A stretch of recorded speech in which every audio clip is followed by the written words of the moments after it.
kahit na yung justice system binabaluktot para lang maipakulong ang kalaban niya sa posisyon. Pero ngayon, nasa na siya? Isang ebak na lang.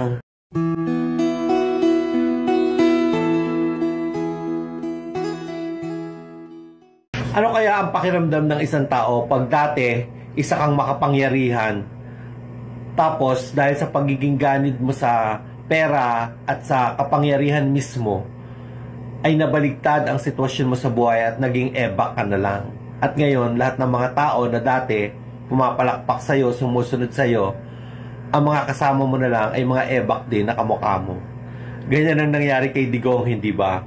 Dating Pangulo ng Pilipinas, pinakamakapangyarihan, kahit anong gustong gawin, nagagawa, pinapapatay kahit sinong gustong mapagtripan, kahit na yung justice system binabaluktot para lang maipakulong ang kalaban niya sa posisyon. Pero ngayon, nasa na siya? Isang ebak na lang, wala nang sumusunod, pinagtatawanan, at pati mga bata at mga mamamayang ordinaryo, minumura na rin siya dahil sa lahat ng kasamaan na diskubre na ginawa niya.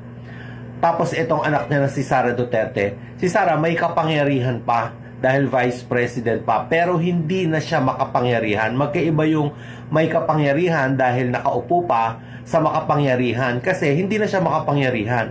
Kung makapangyarihan siya, kontrolado niya lahat ng bagay. Yun ang isa sa manifestation ng power. Kontrolado mo ang lahat ng bagay dahil nasa side mo lahat ng mga tao na pwede mong utusan o pwede mong impluwensyahan ng mga gusto mong gawin. Ngayon, wala.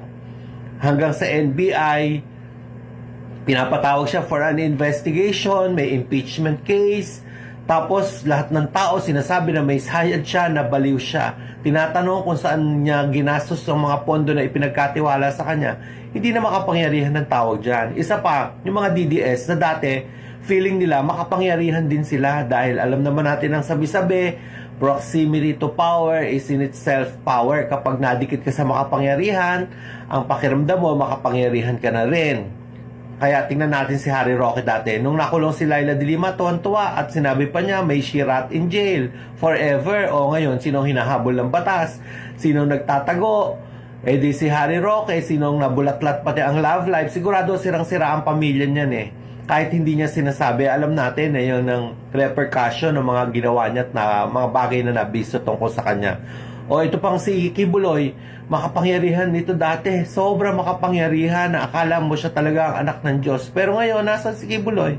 Nakakulong at marami pang kasong hinaharap. At yung mga iba pang DDS na patong-patong ang mga kaso na hinaharap sa korte ngayon, na dati ang pakiramdam nila ay napaka makapangyarihan na sila.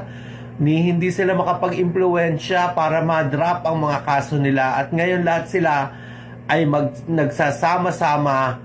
Lahat sila puro ebak, walang kapangyarihan, hindi makapangyarihan.